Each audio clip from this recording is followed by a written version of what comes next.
اور وہ اسلامی مرکز سینما گھر میں کیسے تبدیل ہوا، یہ بڑی خوفناک کہانی وہ ہے. کہانی جو ہے وہ رپورٹ میں دیکھ لیتے ہیں. کسی نے بھیجی ہے اور ایک صاحب نے وہاں سے، اور میں تو دیکھ کے اس کے رونگٹے کھڑے ہو گئے میرے. مجھے لگا کہ یہ پاکستان، اسلامی جمہوریہ پاکستان کی کہانی ہے کہ کس عزائم کے ساتھ یہ قائم ہوا تھا اور ہوا کیا، پھر ہم نے کیا اس کی درگت بنائی اور اب اس کا کیا نقشہ اس وقت بنایا ہوا ہے. یہ ٹی وی اسکرین پر آپ بھی دیکھیے یہ اسلامی مرکز سینٹر کے ساتھ ہوا کیا. سنائیے. بلدیہ عظمیٰ کراچی کا اسلامی تہذیبی و ثقافتی مرکز. میرے قیام کا خواب 80 کی دہائی میں 15ویں صدی ہجری کے آغاز کے موقع پر فیڈرل بی ایریا کے کونسلر اور جماعت اسلامی کے رہنما جناب اخلاق احمد نے دیکھا. میئر کراچی عبدالستار افغانی اور بلدیہ کی کونسل نے اس خواب کو تعبیر دینے کا فیصلہ کیا. 8 جون 1982 کو governor Sindh lieutenant general S M Abbasi نے سنگ بنیاد رکھا اور میری تعمیر شروع ہوئی. لاگت کا تخمینہ 1 کروڑ 28 لاکھ روپے تھا، جبکہ پلاٹ کی قیمت بھی کئی کروڑ تھی. 87 میں ڈاکٹر فاروق ستار کراچی کے میئر بنے. میں ان کی ترجیحات میں شامل نہیں تھا. تعمیراتی کام کی رفتار سست ہو گئی، لیکن کام جاری رہا.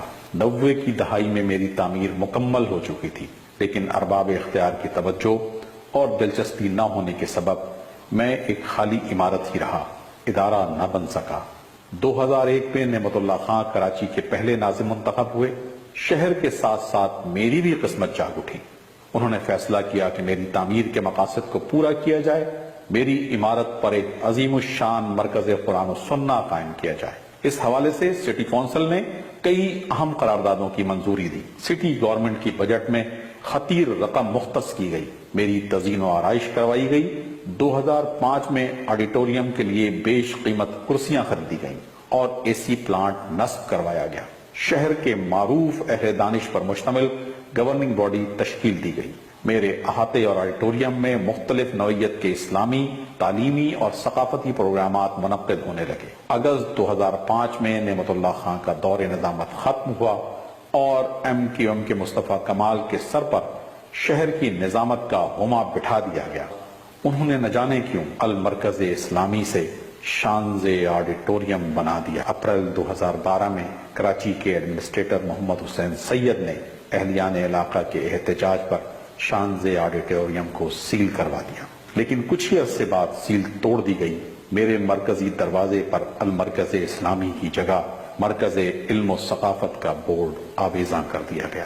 اگر واقعی بات صرف اس حد تک رہتی تو قابل برداشت تھی، لیکن انتہائی افسوسناک، شرمناک اور حیرت انگیز بات یہ ہوئی کہ مجھے سینما ہال میں تبدیل کر دیا گیا.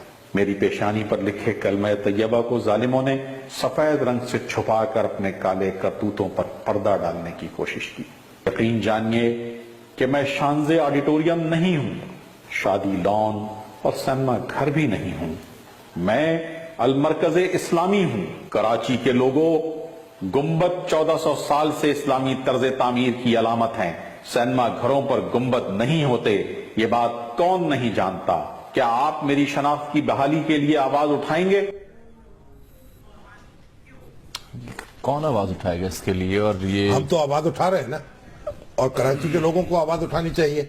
اور اگر سندھ حکومت یا متحدہ قومی موومنٹ کی طرف سے اس معاملے میں کی کوئی وضاحت کی ضرورت محسوس کی جائے تو حاضر ہیں ہم اپنے پروگرام میں اپنی وضاحت پیش کر دیں. کیسا کیوں ہوا ہے، لیکن اور ان پر لازم ہے کہ وہ بتائیں کہ یہ ساری حرکت کیوں کی گئی.